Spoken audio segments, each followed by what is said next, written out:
All right, let me finish up on 5.4 homework. This is 97, 105, 107, and 109. So with this problem, we look to see if we have any rules available to us. We don't have a rule for e to the u times tangent of e to the u. So we have to look for u substitution, the appropriate u substitution. What if we let the u value be e to the negative x? All right, then hopefully we can find a derivative that will cancel out with this e to the negative x, and therefore leaving us with the rule for, or leaving us with integral of tangent of u. So let's try that. Let's let the u value be this e to the negative x. And if we want to find the derivative for e to the u, it is e to the u times u prime. So then e to the negative x times the derivative of negative x, which is negative 1. Pull the negative 1 in front, and we can solve for dx. And we get dx is equal to du over negative e to the negative x. We make our substitution, and we don't want to replace this e to the negative x with u value. And the reason why is because if we look ahead, we want this negative e to the negative x to cancel out with this initial e to the negative x in the problem. So we kind of have to play around with the problem to see which combination will allow us to reach our goal. So we want to replace the e to the negative x with the u inside the tangent function. Dx gets replaced with du over negative e to the negative x. And now we have the e to the negative x that cancels out. Don't forget, this negative 1 gets pulled in front. And so we're left with negative integral of tangent of u. And we learned that we have a rule for tangent of u, which is negative natural log of absolute value of cosine of u. So now the two negatives cancel out, and we're left with natural log of the absolute value of cosine of u. And now replace u value back in terms of your original variable, which is e to negative x, okay, plus c.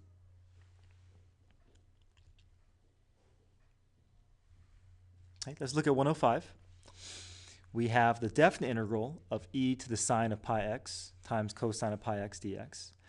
So if we look at this, let's see if we can get this to match our rule of e to the u. So if that's the case, then we want the exponent to hold the u value. So u is equal to sine of pi x. The derivative of sine of u is cosine of u times u prime. So cosine of u times u prime. What's inside the function's derivative? So pi x becomes pi. Solve for dx, and we're going to get du over pi cosine of pi x. Okay. We make our substitutions. E to the u times cosine of pi x. We want this to eventually cancel out. Replace dx with du over pi cosine of pi x. The cosine of pi x cancels out conveniently, which is what we need. But the pi doesn't cancel out, but that's okay because we can just leave that as a coefficient that we have to keep track of. So we get 1 over pi times the integral of e to the u du. Now, because we're going through u substitution, and this is a definite integral problem, we're going to have to convert the bounds to be in terms of u as well, because we went through u substitution. So we have our assignment for u, which we can use to convert from x to be in terms of u.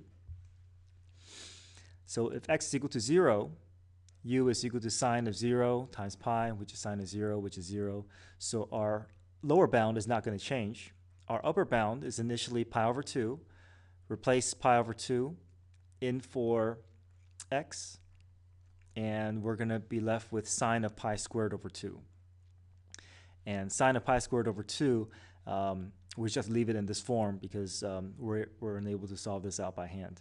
So our upper bound is sine of pi squared over 2. Plug the upper bound in first. I forgot to say that the integral of e to the u is simply e to the u, so nothing changes there.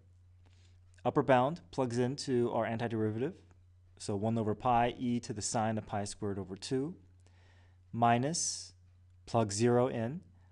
Okay, make sure that if you see a 0 that you're plugging in and making sure that you're getting a value, because sometimes your zeros are not always going to go to 0. So plug 0 in for u. So e to the 0 is 1. So we have our exact value here. E to the sine of pi squared over 2. This isn't going to simplify out to anything, so we leave it in this form. Unless the problem is asking you to find the decimal value, then you would plug this in your calculator. 107. This is a problem solving for the differential equation. So we go through our steps. We want to separate the variables. Let's have the y's on the left, everything else on the right. Okay. Find the indefinite integral of both sides. Integral of dy becomes y. Integral of x e to the ax squared dx, we have to go through u substitution. So we want this, we look to see which rule we can use, and if we look ahead, maybe we can adapt this to the e to the u rule. So then we're going to let the u value be the exponent, ax squared. So we let u equal to ax squared. Now, a is just a constant, so we're going to treat this like we would with any other constant. The derivative of u with respect to x is a times 2x, right? Just like you would treat a the same thing you would with 3 or 4 or 5. 3x squared becomes 3 times 2x. 4x squared becomes 4 times 2x. Ax squared becomes a times 2x. Okay? Solve for dx, which is du over 2ax. We make our substitutions. Exponent gets replaced with u. Dx gets replaced with du over 2ax. The x's cancel out. We have a coefficient of 2a in the denominator. So now we have y is equal to 1 over 2a integral of e to the u du. Integral of e to the u is simply going to be just e to the u. And we have our general solution. Make sure, though, that you replace your u value back in terms of your original variable x.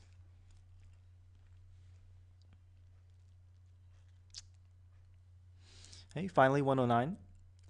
We're starting with the second derivative, and we have to find the f of x, the specific solution for f of x.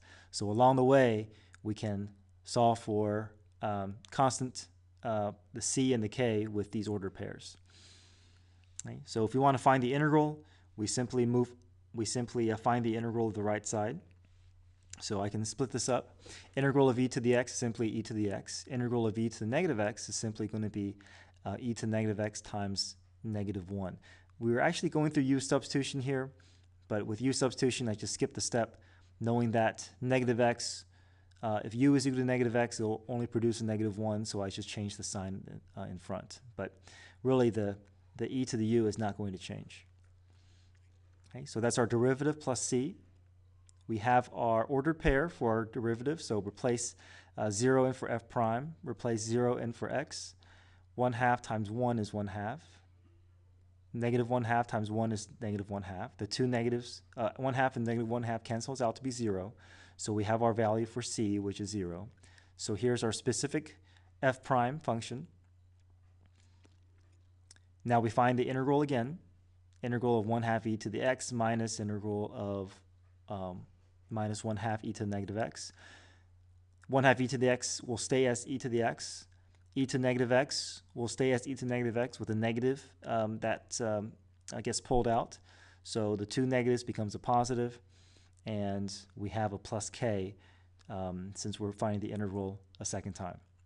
Okay, so here we actually are going through u substitution, but I'm just skipping through the step because I know that the only thing that will be produced from the derivative is a negative 1, and I just transfer that negative 1 to change the sign in front. Okay, we have our ordered pair, 0, 1. Plug 1 in for f of x, plug 0 in for x. 1/2 e to the 0 stays at 1/2. 1/2 e to the 0 is 1/2. 1/2 plus 1/2 is equal to 1. And then we subtract that from both sides. 1 minus 1 is 0, so k is also 0. So now we have our specific solution f of x.